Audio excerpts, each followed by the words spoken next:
Chapter 20, The Sky House. Bo ambled over to the perplexed Marty, still sporting the baseball cap. "That's my cap!" Marty made a grab for it, but Bo dodged and ran away. "Where are you going? Where's Grace?" Without looking back, Bo disappeared into the foliage. Marty followed and found Grace's footprints, the freshly cut vines, and the opening. "Grace?" No answer. "PD?" No yap. He jogged back to the pack, found one of Wolf's headlamps, and slipped the elastic band over his forehead. Halfway through the opening, he got stuck, but managed to wiggle free. On the other side, there was no sign of Grace or the poodle. Something grabbed his legs from behind. Bo's joke didn't have nearly the impact on Marty as it had on Grace. "You moron!" Marty made another lunge for the cap, but missed again. Bo retreated up a tree. "If you lose my hat," he threatened, "you won't have a head to wear it on." Bo hooted, and Marty started following the tracks, wishing his sister had not wandered off, and wondering what had gotten into her lately. She had picked a very bad time to become independent. Walking without the heavy pack was a pleasure in spite of the rain, which was filtering down through the canopy by the warm bucketful. He wished he had his cap. Within half an hour the tracks were all washed away, and he began to wonder if he was still on the right trail. He stopped to look at the gizmo, but found it wasn't in his shirt pocket. A search of his other pockets came up empty as well. He had a vague recollection of it being slipped out of his pocket while he was sleeping. "Grace," he thought, shaking his head. "She doesn't even know how to use it." He trudged into the gloom for another half hour, and was about to turn around when his headlight caught the glint of the machete blade. He picked it up with a worried expression. For Grace to have gotten this far, she would have had to have been running. Running from what? And why had she dropped the machete? He started to jog, arriving at the clearing 15 minutes later in a wind-driven downpour. A bright flash of lightning revealed his sister sitting out in the open next to a pond. He walked over to her. PD was sitting in her lap, shivering, looking a great deal like a drenched rat. Grace didn't look much better. "Are you okay, Grace?" "Yes, of course," she answered calmly. Marty wasn't sure if he should be relieved or irritated. "Did you forget something?" "Like what?" "Like me." He chose irritated. "I'm fine, by the way. A hungry croc didn't come out of the lake and drag me into the water while I was sleeping or anything, which I'm sure you were worried about." "I'm sorry," Grace said without taking her eyes off the pond. "Who is this girl? What has she done with my sister?" Marty thought, then said, "This is no place to be wandering around with a teacup poodle. There are things out there that can kill you, Grace. A lot of things." His lecture was punctuated by a lightning strike that was close enough for them to hear the tree it hit crack and fall. "See what I mean?" "The parrot led me here," Grace said. "What?" Marty's ears were ringing from the strike, and he couldn't quite hear what she said. "The parrot showed me the opening in the rock." "Not the parrot again." "It's true," Grace insisted. "Where's this magic parrot of yours now?" Marty asked. "It left when the lightning started, which is exactly what you should have done." "I thought about it, but I was afraid I might get lost in the dark." Marty glanced around the clearing. "You don't call this being lost?" Grace shook her head. "I know this place." "Now what are you talking about?" "I think this is one of the places in my nightmare." "Well, it's like a nightmare," Marty commented. "Have you noticed the rain, wind, thunder, and lightning?" Du jour." Marty managed a smile. Perhaps this girl was his sister after all. "We're going to be dead du jour if we don't get out of the rain and lightning," he said. "The only good thing about this weather is that all the insects have drowned." Grace turned and pointed to a very large tree directly behind them. "Good idea," Marty said. "It will be a lot drier next to the trunk than it is out in the open." Grace shook her head. "That's the tree the sky house is in." Marty looked up at the swaying branches and saw no sign of a tree house. "How do you know that?" "I just do," Grace said. "Check the gizmo. It'll tell us if we're in the right place." "Okay, hand it over." "I don't have it." "Didn't you take it from my pocket when I was asleep?" Grace shook her head. "I could have sworn." Marty checked his pockets again, then grabbed her father's pack and rummaged through it. "Maybe it's in the big pack," Grace suggested. "It might be," Marty said. "Unfortunately, I didn't bring the big pack." Why not? Because I didn't expect to be spending the night out here. Besides, it wouldn't have fit through the opening you found. I barely fit through myself. Oh well, Grace said, and walked over to the tree. It was drier, but not by much. Bo dropped out of another tree and joined her. Marty brought the small pack over and snatched his cap off Bo's head. Thanks. He wrung the cap out and put it on his head, then pulled a small flashlight out of the pack and shined it up through the thick branches as he walked around the tree. When he got back to where Grace was standing, he said, I'll need a rope to reach the lowest branch. The rope is in the other pack. Here are our choices. We spend the night like a couple of salamanders, or we hike back to the lake, crawl under one of the tarps, and come back in the morning when it's light and hopefully a little drier. There's a third choice, Grace said. I'm not getting the other pack tonight and hiking back here, Marty protested. That isn't what I had in mind. Good, then I'm all ears. What's the third choice? The ladder, Grace said. What ladder? Grace took the flashlight from him and walked a couple trees over. This ladder. Marty and Petey joined her. In the beam of the flashlight was an old aluminum ladder with years of undergrowth clinging to it as if it might try to escape.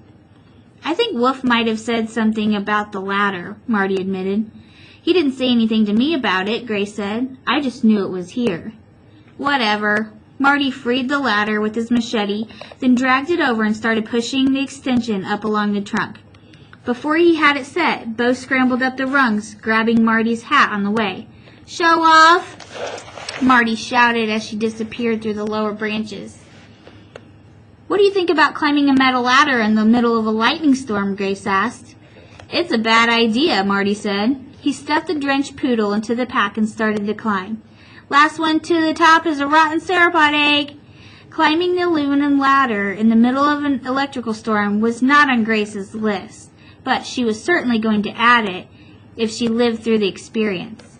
She climbed up after him. Marty balanced on the top rung of the ladder, groping the wet trunk for a handhold, hoping he didn't grab a snake or, worse, a hairy spider the size of his head.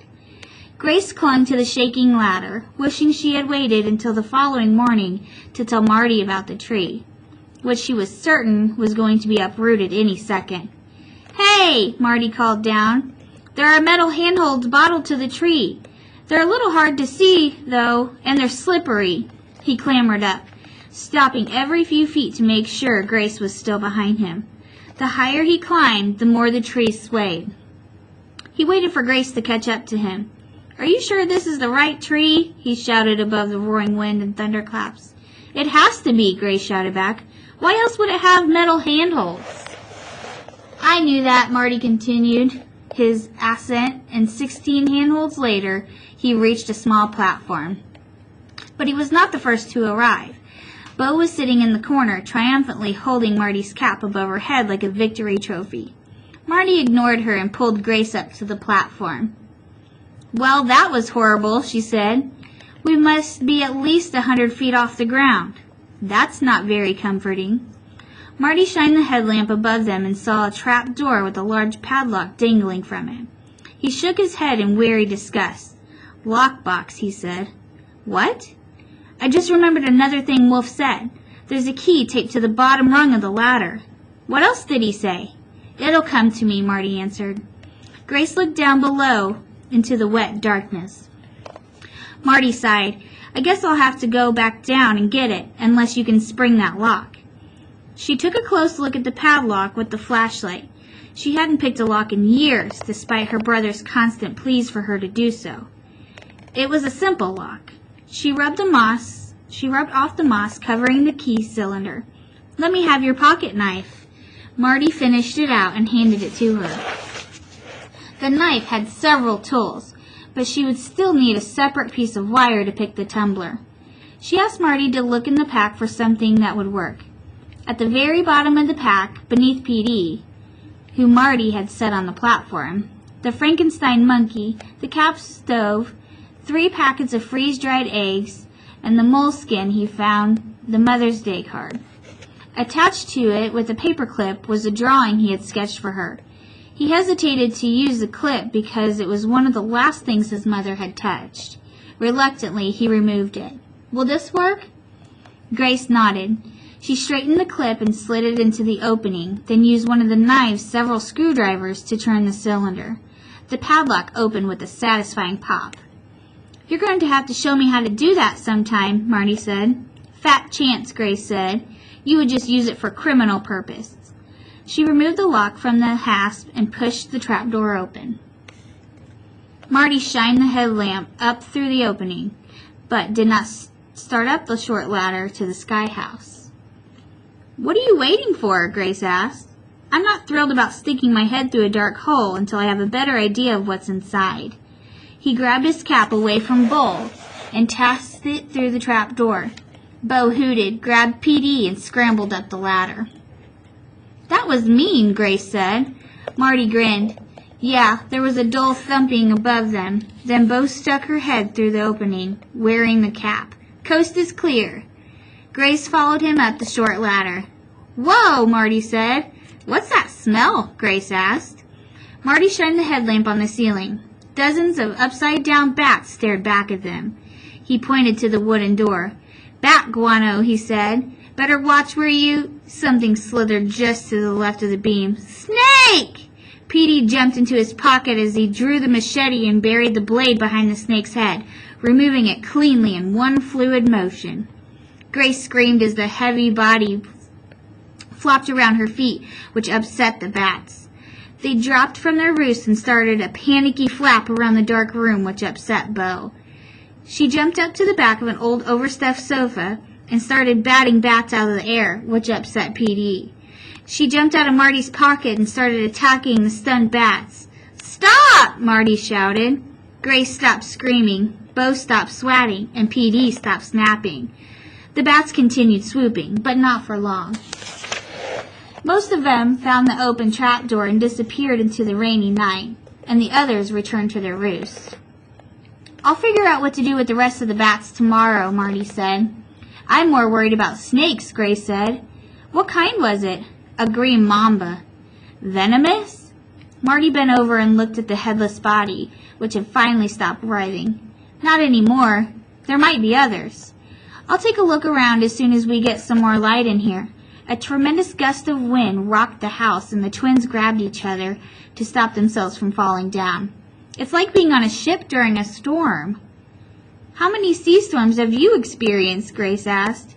"Plenty," Marty said, although he had never been to sea, and started looking for something to light the house.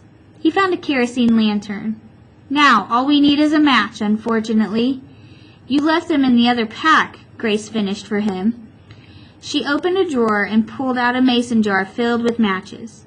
"Perhaps one of these will work." Marty was too tired to ask how she might have known the matches were in that particular drawer. He stuffed a handful into his pocket, lit the lamp, and began to search for deadly snakes. The treehouse was about 40 by 40 feet. A kitchen took up half of one wall and was equipped with a propane oven and a sink. Marty turned on a tap and watched brown ooze dribble from the faucet. "Don't drink the water," he said, and started opening the cupboards. He found no snakes, but he did find canned goods, sugar, flour, rice, and various spices, all sealed tight in mason jars. "We won't starve." Running along the rest of the wall was a laboratory bench similar to the one in Wolf's library, with a microscope, beakers, and test tubes. Next to the bench was a wall of books, most of which had been ruined by humidity. At the far end of the bookshelf was a door with an odd whistling sound coming from behind it. "What do you think that is?" Marty asked. "I have no idea," Grace answered, "but I think we should wait until tomorrow to find out." Marty was ready to agree, but knew the sound would drive him crazy until he found out what it was. With his machete raised, he opened the door slowly and discovered a white toilet. He flipped the lid open with his foot and the whistling stopped. The bowl was empty except for the wind coming up through the hole. "Musical toilet," he said. "I'm not sitting on that," Grace said. "Ever." Marty kept the headlamp beam on the toilet. "What are you doing?" Grace asked.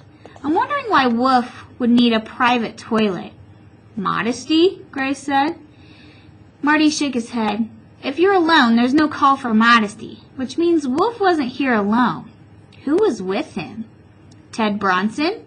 No way, Marty said. Ted's a total recluse. He never leaves the island. It wasn't Ted.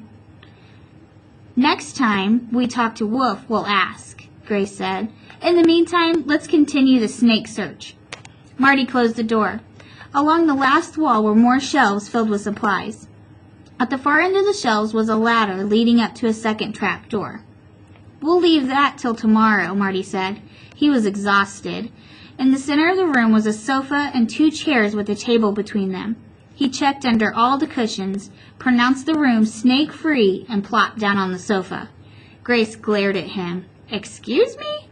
Marty had already closed his eyes. What? Where am I supposed to sleep? The chairs look pretty comfortable to me. You can push them together. Some night you are. Marty sighed, got up, and helped her with the chairs. Grace was tired as well, but too stirred up to sleep.